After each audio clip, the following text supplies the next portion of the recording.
So I've shown you how the spread operator works with arrays, but actually since ES2018, you can actually use the spread operator with objects as well. So let's show how that works. So I'm going to create a new object. So we'll call this my object 1, and let's have those objects have a first name. So we'll have Chris and have a last name. We'll put my name. That's cool. And I'll create another object as well, my object 2, and we'll have first name is going to be Jane, and last name will be Kablooey. Okay, so, and if I was just to do console.log, we'll put my object 1. You'll see first name, last name, life is good, and I can do the same for my object 2, life is good as well. The first thing I want to caution you about is I can't triple dot objects. So if I was to go ... you'll see my object 1 is not iterable. Objects aren't iterable, so I'm not able to iterate over the top of them in the same way as I could with arrays, which is fine. So one of the things you can do is merge objects together. So if I just add ...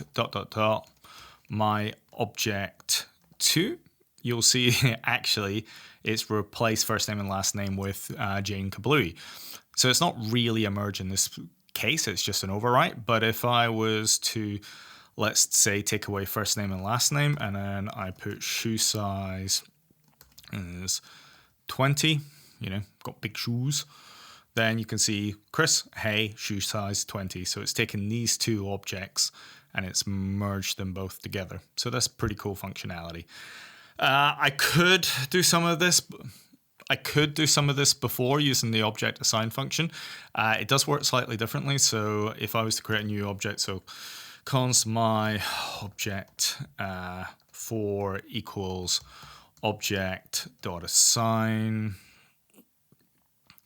And if I put in my object 1 and my object 2, and then do a console.log on my object 4, then again, you've got the same result as well. So,